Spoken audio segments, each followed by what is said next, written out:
Hey everyone, welcome back to Corporate Decoder, the place where we demystify those dense corporate reports and actually, find out what is going on. Today we are diving deep into a semi-annual report for Dreyfus Treasury obligations cash management, and let me tell you, this one has some numbers that might just make you raise an eyebrow, or maybe just nod along if you are a seasoned financial wizard. Before we dive in though, if you love these kinds of deep dives into what companies are really saying in their reports, make sure you subscribe. And hey, we have a fantastic community over on our Discord. Link is in the description below, so join us there for even more chat. Alright, let us get straight into it. This report is essentially Dreyfus Treasury obligations cash management telling its shareholders how it has been doing from the 1st of February to the 31st of July 2025. Think of it like a financial report card for the fund. They are a money market fund, which means they primarily invest in very safe, short-term government debt. Their main goal is to give you back all your money and then add a little bit of income on top without taking big risks. Now, one of the first things you will see is a breakdown of costs. For example, if you invested $10,000 in their institutional shares, the cost for those 6 months was just $9, which is a tiny 0.17% of your investment. That is actually quite low, and a big chunk of that is due to some fee waivers and expense reimbursements from their investment advisor. If those agreements are not renewed, costs could go up. For the investor shares, the cost for a $10,000 investment was $21, which works out to 0.42%. Again, not terrible, but definitely higher than the institutional shares. This just shows how much of a difference share class can make. As of the 31st of July 2025, the fund size for Dreyfus Treasury obligations cash management was a whopping $47, $682 million. That is $47.6 billion.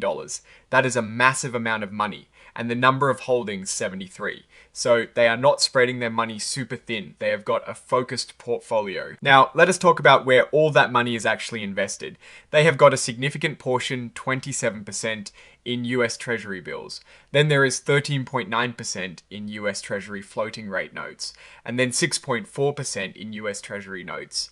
All this sounds very safe and steady, which is exactly what you want from a cash management fund. Think of these as very short-term loans to the US government. But here is where it gets interesting. The largest chunk, 53.0%, is in something called repurchase agreements. What is a repurchase agreement or repo? It is basically a short-term loan where one party sells a security, like a treasury bond, to another party with an agreement to buy it back later at a slightly higher price. It is a common way for money market funds to get a bit of extra yield and use their cash efficiently. They are essentially lending money overnight or for very short periods, secured by government securities. The report lists a lot of these with banks like ABN AMRO Bank NV, Bank of America Securities, Inc., BNP Paribas SAR, and JP Morgan Securities LLC as counterparties.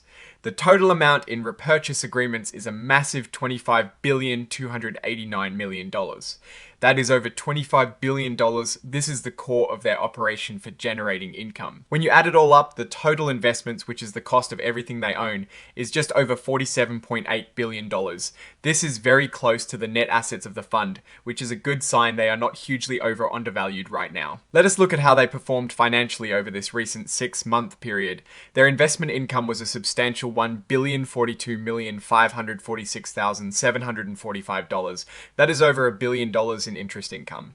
That is a lot of money being made just from holding safe government debt. After deducting all their expenses, which totaled $60,275,226, but they got a reduction in expenses due to some undertakings, bringing the net expenses down to $53,108,387. This leaves them with a net investment income of $989,438,358. That is close to $1 billion in profit from their investments for just 6 months. This is what they distribute to shareholders. Looking at the financial highlights, which is like the detailed performance breakdown per S-Hair, for the institutional shares, their total return for the 6 months ended the 31st of July 2025 was 2.10%. This is not annualized, so it is the actual return for that period. For the year ended the 31st of January 2025, the return was 5.06%. These are solid returns for a money market fund, especially considering the primary goal is capital preservation. And to reiterate those costs for the institutional shares, the ratio of net expenses to average net assets was 0.17%. For the investor shares, it was 0.42%, and for administrative shares, it was 0.28%. You can see that the cost really scales with the share class. The flip side of expenses income for institutional shares, the ratio of net investment income to average net assets was 4.19%. This is the actual income generated by the fund, after all expenses are paid relative to its total assets. For investor shares, it was 3.94%.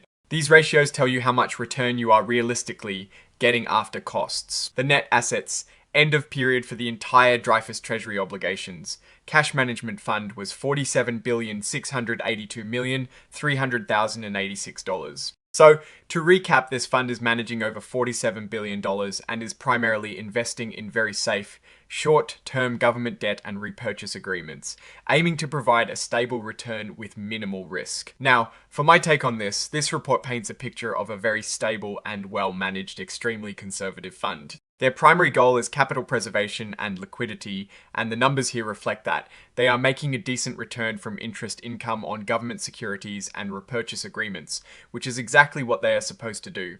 The biggest thing to note here is the sheer scale of assets under management, over $47 billion. This means they have a significant impact on the markets they operate in, particularly with their large volume of repurchase agreements.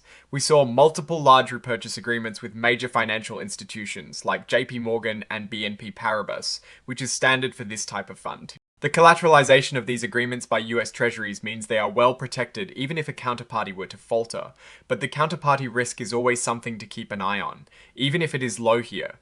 The expense ratios are also telling. The fact that institutional shares have a significantly lower cost than investor or service shares is a common feature of the fund industry. If you are investing a large amount, it makes sense to have access to lower cost share classes.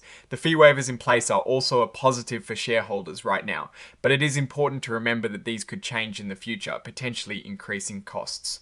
Overall, Dreyfus Treasury obligations cash management is performing as expected for a government money market fund. It is a stable, low-risk option for investors looking to park cash and earn a modest return.